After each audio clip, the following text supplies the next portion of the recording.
जय श्री कुल देवता। गुप्त नवरात्रि के प्रथम दिन माँ काली की उपासना अत्यंत शुभ मानी जाती है। श्रद्धापूर्वक श्री काली तांडव स्तोत्र के 11 पाठ सुनने से माँ की कृपा, भय और संकटों से रक्षा तथा जीवन में शक्ति, साहस और मंगल की प्राप्ति होती है। तो आइए भक्ति भाव से श्री काली तांडव स्तोत्र का पाठ करें। श्री काली तांडव स्तोत्रम। हुं हुंकारे शवारूढ़े नीलनीरजलोचने त्रैलोक्यैकमुखे दिव्ये कालिकायै नमोस्तुते। प्रत्यालीढपदे घोरे मुंडमाला प्रलंबिते खर्वे लंबोदरे भीमे कालिकायै नमोस्तुते। नवयौवन संपन्ने गजकुंभोपमस्तनी वागीश्वरी शिवे शान्ते कालिकायै नमोस्तुते। लोलजिह्वे हरालोके नेत्रत्रय विभूषिते घोरहास्यत्कटाकारे कालिकायै नमोस्तुते। व्याघ्रचर्माम्बरधरे खड्गकर्त्रिकरे धरे कपालेन्दीवरे वामे कालिकायै नमोस्तुते। नीलोत्पलजटाभारे सिन्दूरेन्दुमुखोदरे स्फुरद्वक्त्रोष्ठदशने कालिकायै नमोस्तुते। प्रलयानलधूम्राभे चन्द्रसूर्याग्निलोचने शैलवासे शुभे मातः कालिकायै नमोस्तुते। ब्रह्मशम्भुजलौघे च शवमध्ये प्रसंस्थिते प्रेतकोटिसमायुक्ते कालिकायै नमोस्तुते। कृपामयि हरे मातः सर्वाशा परिपूरिते वरदे भोगदे मोक्षे कालिकायै नमोस्तुते। हुं हुंकारे शवारूढ़े नीलनीरजलोचने त्रैलोक्यैकमुखे दिव्ये कालिकायै नमोस्तुते। प्रत्यालीढपदे घोरे मुंडमाला प्रलंबिते खर्वे लंबोदरे भीमे कालिकायै नमोस्तुते। नवयौवन संपन्ने गजकुंभोपमस्तनी वागीश्वरी शिवे शान्ते कालिकायै नमोस्तुते।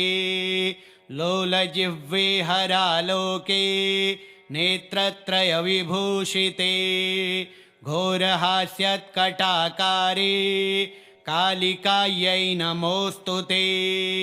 व्याघ्रचर्माम्बरधरे खड्गकर्त्रिकरे धरे कपालेन्दीवरे वामे कालिकायै नमोस्तुते। नीलोत्पलजटाभारे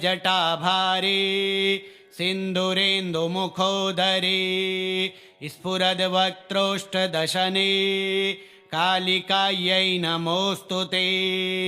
प्रलयानलधूम्राभे चन्द्रसूर्याग्निलोचने शैलवासे शुभे मातः कालिकायै नमोस्तुते। ब्रह्मशम्भुजलौघे च शवमध्ये प्रसंस्थिते प्रेतकोटिसमायुक्ते कालिकायै नमोस्तुते। कृपामयि हरे मातः सर्वाशा परिपूरिते वरदे भोगदे मोक्षे कालिकायै नमोस्तुते। हुं हुंकारे शवारूढ़े नीलनीरजलोचने त्रैलोक्यैकमुखे दिव्ये कालिकायै नमोस्तुते। प्रत्यालीढपदे घोरे मुंडमाला प्रलंबिते खर्वेलम्बोदरे भीमे कालिकायै नमोऽस्तु ते। नवयौवनसम्पन्ने गजकुम्भोपमस्तनी वागीश्वरी शिवे शान्ते कालिकायै नमोऽस्तु ते।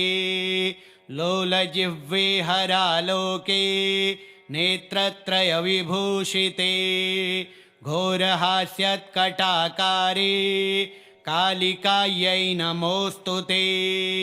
व्याघ्रचर्माम्बरधरे खड्गकर्त्रिकरे धरे कपालेन्दीवरे वामे कालिकायै नमोऽस्तु ते। नीलोत्पलजटाभारे सिन्दूरेन्दुमुखोदरे स्फुरद्वक्त्रोष्ठदशने कालिकायै नमोऽस्तु ते। प्रलयानलधूम्राभे चन्द्रसूर्याग्निलोचने शैलवासे शुभे मातः कालिकायै नमोऽस्तु ते। ब्रह्मशम्भुजलौघे च शवमध्ये प्रसंस्थिते प्रेतकोटिसमायुक्ते कालिकायै नमोऽस्तु ते। कृपामयि हरे मातः सर्वाशा परिपूरिते वरदे भोगदे मोक्षे कालिकायै नमोऽस्तु ते।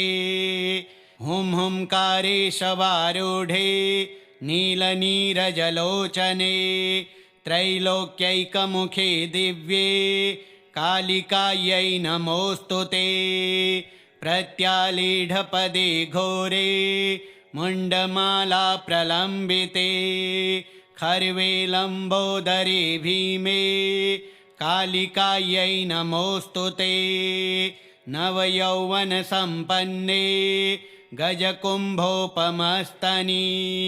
वागीश्वरी शिवे शान्ते कालिकायै नमोऽस्तु ते। लोलजिह्वे हरालोके नेत्रत्रयविभूषिते घोरहास्यत्कटाकारे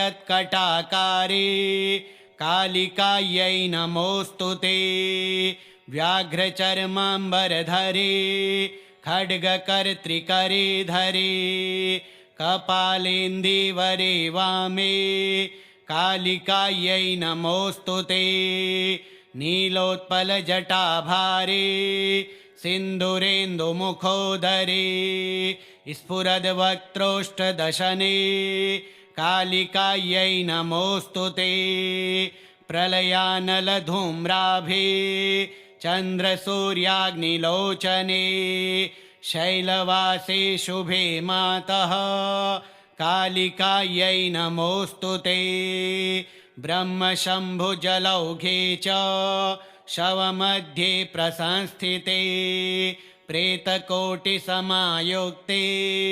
कालिकायै नमोऽस्तु ते। कृपामयि हरे मातः सर्वाशा परिपूरिते वरदे भोगदे मोक्षे कालिकायै नमोऽस्तु ते। हुं हुंकारेशवारूढे नीलनीरजलोचने त्रैलोक्यैकमुखे दिव्ये कालिकायै नमोऽस्तु ते। प्रत्यालीढपदे घोरे मुण्डमाला प्रलम्बिते खर्वेलम्बोदरे भीमे कालिकायै नमोऽस्तु ते। नवयौवनसम्पन्ने गजकुम्भोपमस्तनी वागीश्वरी शिवे शान्ते कालिकायै नमोऽस्तु ते। लोलजिह्वे हरालोके नेत्रत्रयविभूषिते घोरहास्यत्कटाकारे कालिकायै नमोऽस्तु ते। व्याघ्रचर्माम्बरधरे खड्गकर्त्रिकरे धरे कपालेन्दीवरे वामे कालिकायै नमोऽस्तु ते। नीलोत्पलजटाभारे सिन्दूरेन्दुमुखोदरे स्फुरद्वक्त्रोष्ठदशने कालिकायै नमोऽस्तु ते। प्रलयानलधूम्राभे चन्द्रसूर्याग्निलोचने शैलवासे शुभे मातः कालिकायै नमोऽस्तु ते। ब्रह्मशम्भुजलौघे च शवमध्ये प्रसंस्थिते प्रेतकोटिसमायुक्ते कालिकायै नमोऽस्तु ते। कृपामयि हरे मातः सर्वाशा परिपूरिते वरदे भोगदे मोक्षे कालिकायै नमोऽस्तु ते। हुं हुंकारेशवारूढे नीलनीरजलोचने त्रैलोक्यैकमुखे दिव्ये कालिकायै नमोऽस्तु ते। प्रत्यालीढपदे घोरे मुण्डमाला प्रलम्बिते खर्वे लम्बोदरे भीमे कालिकायै नमोऽस्तु ते। नवयौवनसम्पन्ने गजकुम्भोपमस्तनी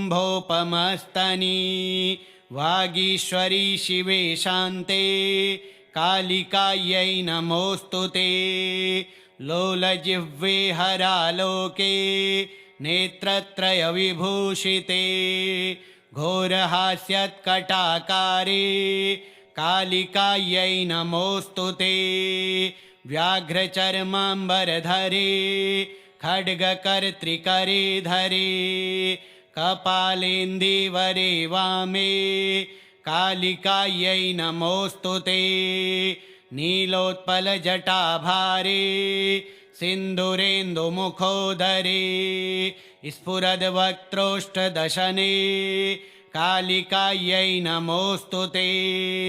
प्रलयानलधूम्राभे चन्द्रसूर्याग्निलोचने शैलवासे शुभे मातः कालिकायै नमोऽस्तु ते। ब्रह्मशम्भुजलौघे च शवमध्ये प्रसंस्थिते प्रेतकोटिसमायुक्ते कालिकायै नमोऽस्तु ते।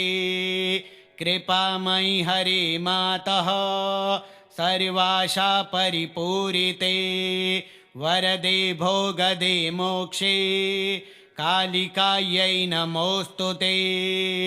हुं हुंकारेशवारूढे नीलनीरजलोचने त्रैलोक्यैकमुखे दिव्ये कालिकायै नमोऽस्तु ते। प्रत्यालीढपदे घोरे मुण्डमाला प्रलम्बिते खर्वे लम्बोदरे भीमे कालिकायै नमोऽस्तु ते। नवयौवनसम्पन्ने गजकुम्भोपमस्तनी वागीश्वरी शिवे शान्ते कालिकायै नमोऽस्तु ते। लोलजिह्वे हरालोके नेत्रत्रयविभूषिते घोरहास्यत्कटाकारे कालिकायै नमोऽस्तु ते।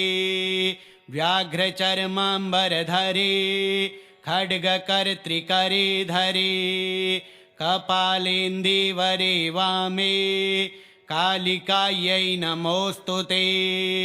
नीलोत्पलजटाभारे सिन्दूरेन्दुमुखोदरे स्फुरद्वक्त्रोष्ठदशने कालिकायै नमोऽस्तु ते। प्रलयानलधूम्राभे चन्द्रसूर्याग्निलोचने शैलवासे शुभे मातः कालिकायै नमोऽस्तु ते। ब्रह्मशम्भुजलौघे च शवमध्ये प्रसंस्थिते प्रेतकोटिसमायुक्ते कालिकायै नमोऽस्तु ते।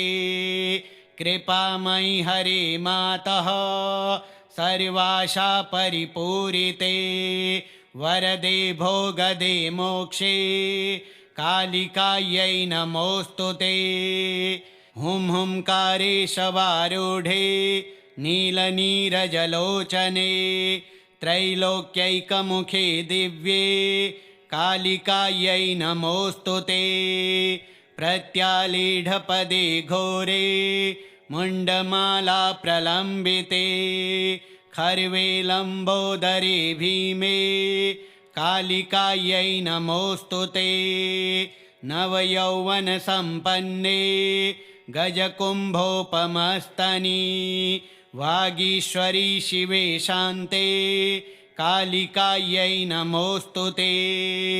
लोलजिह्वे हरालोके नेत्रत्रयविभूषिते घोरहास्यत्कटाकारे कालिकायै नमोऽस्तु ते। व्याघ्रचर्माम्बरधरे खड्गकर्त्रिकरे धरे कपालेन्दीवरे वामे कालिकायै नमोऽस्तु ते। नीलोत्पलजटाभारे सिन्दूरेन्दुमुखोदरे स्फुरद्वक्त्रोष्ठदशने कालिकायै नमोऽस्तु ते। प्रलयानलधूम्राभे चन्द्रसूर्याग्निलोचने शैलवासे शुभे मातः कालिकायै नमोऽस्तु ते। ब्रह्मशम्भुजलौघे च शवमध्ये प्रसंस्थिते प्रेतकोटिसमायुक्ते कालिकायै नमोऽस्तु ते। कृपामयि हरे मातः सर्वाशा परिपूरिते वरदे भोगदे मोक्षे कालिकायै नमोऽस्तु ते। हुं हुंकारेशवारूढे नीलनीरजलोचने त्रैलोक्यैकमुखे दिव्ये कालिकायै नमोऽस्तु ते।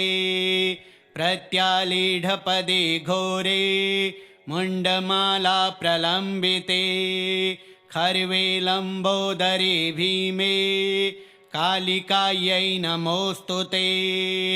नवयौवनसम्पन्ने गजकुम्भोपमस्तनी वागीश्वरी शिवे शान्ते कालिकायै नमोऽस्तु ते।